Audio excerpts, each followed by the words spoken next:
momentum going. Can he go for Phoenix again? I want to see that same style. Yeah, it looks like he's doing very well with it. And herO just really needs to calm himself down. We're seeing uncharacteristically bad control from him and where it matters the most. Yeah, that was a sick throw in that last game. Really out of position. Alrighty, guys, going into Expedition Lost here for game number 4. Let's see if herO can tie things up.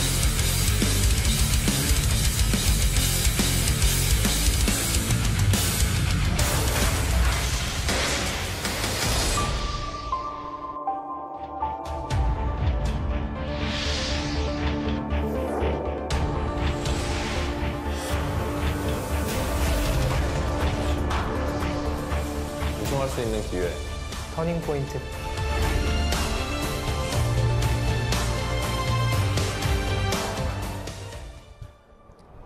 Up here to the top right in red. The only player from a foreign team to ever win a Star League in Korea.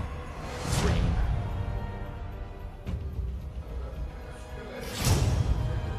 Umbrella. This guy always comes to Rain's matches and does this. What the hell? In the bottom left, in the blue, we do have CJ's herO. Losing. Pretty disappointing last game. Trying to play catch up in the Phenai battles, but fell behind in a big way. What does that say, Wolf? Asunal. I don't know. That one was lost to me. Doesn't matter, mate. I'm not even gonna lie. I could read that one too. I just don't know what it was trying to say. I don't know what the 416 refers to either.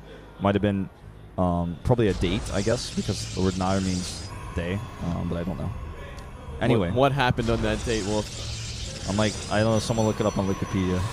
April 16th, that fateful day. That fateful day. A lot of people have talked about this rogue curse. By the way, have you heard of this? No, I have not. If you lose to Rogue or rather, if you beat Rogue in the round of 8, then you lose in the semis. That's been like a trend for a few tournaments, apparently. Interesting. So a lot of people expect that herO will advance because Rain defeated Rogue in the round of 8 in that curse. All right. Well, there you go. Magic is real, and curses exist, and apparently Rogue is cursed. It's unfortunate for him. I guess you need like a voodoo witch or something to help you out there. Well, it's starting to look like the curse could be broken with Rain having a 2-1 lead here. And a fast Cybercore could be lending itself to quick Stargate again here. Warp Gate research, though, first. And a Mothership core. Oh, I need a herO save us now. All right. A lot of originality going into today's cheerfuls. Yeah. What would be a plural for, cheerfuls? Cheeries. Cheeries, yeah. That's the correct English term. Yeah. Cheeries. Cheerfuls is also acceptable, but cheeries, yeah. No, cheeries. I like cheeries better. Now, Chinai. Alright.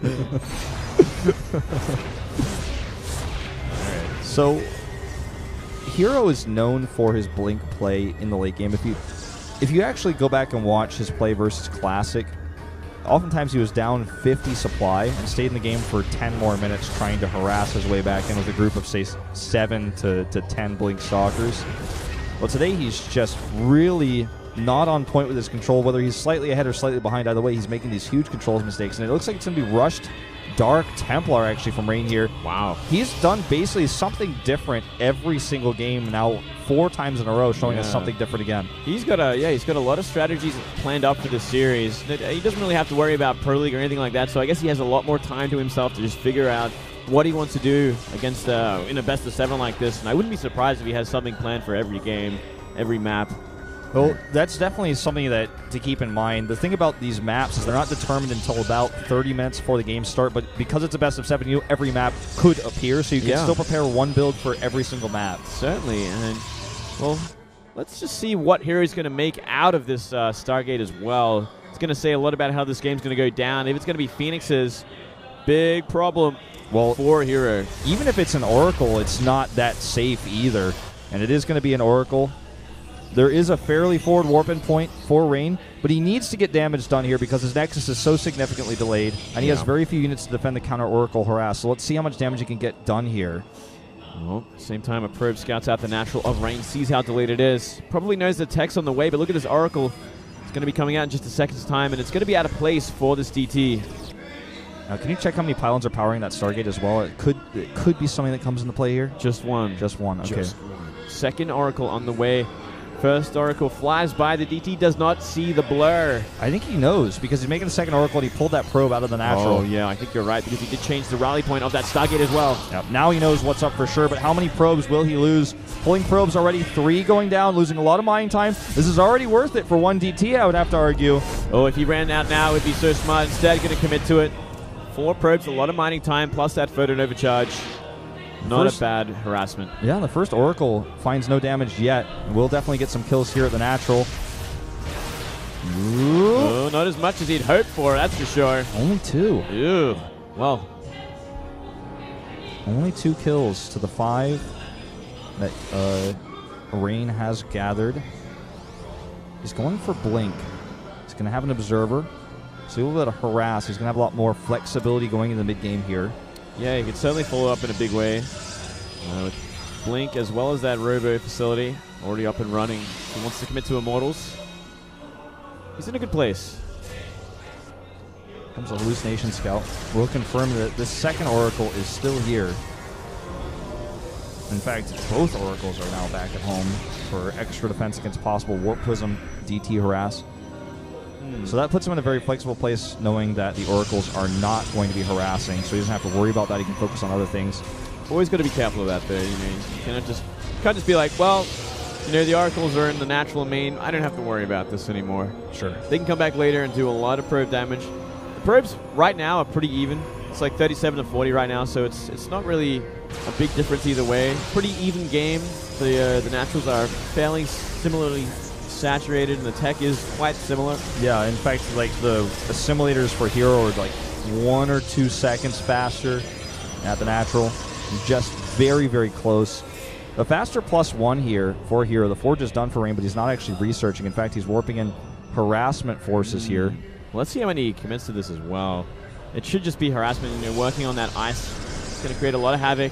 Ooh. These Phoenix are going to be careful as well. Blink isn't finished just yet, though. 4 seconds left on that. Looks like they will escape. Oh, nice. Very important revelation there. The Phoenix had, the Oracle had. Now with these Stalkers now identified, it's going to be hard for Rain to really commit to any sort of damage. But he has 10 Stalkers now, and there's no Immortals on the map. Yeah, it's actually going to be a difficult army to deal with when you have a look at what herO has right now. 2 Sentries, 3 Zealots, a Mothership Core, and 2 Oracles. The Oracles know that they're not going to be very useful on the defense, so he's sending them to go for some counterattack harassment. Now this first Immortal needs a buddy, or at least some good force fields paired with him in order to stay alive. Otherwise, 100% Rain is going to target that down. Oh, here we go. Going to be a flying pressure to the natural. Same time, Oracles get completely denied here. Good micro from Rain. Actually trading a lot of these Stalkers for some shields here, trying to get one of those sentries, but all things considered, he only lost a little bit of hit points on 1 Stalker for a pretty decent trade. Look at this, warped in 3 more Stalkers as well, so he's going to commit to the main base here. And this is a big problem with Expedition Lost. You do have those 2 entrances. And there's no vision here because he doesn't have an Observer because he's cranking out Immortals. And his Oracles are gone. First Immortal gets targeted here, but there's a lot of Zealots. I'm not so sure about this decision here for Rain. Ends up losing quite a few Stalkers and does not grab that Immortal. Yeah, Immortal down at 43 HP, but yeah, just simply too much buffering for it right now. And 2 Immortals just is such a hard, so much damage to Stalkers. Yeah. Both players do have +1 now, but +2 started a little bit faster.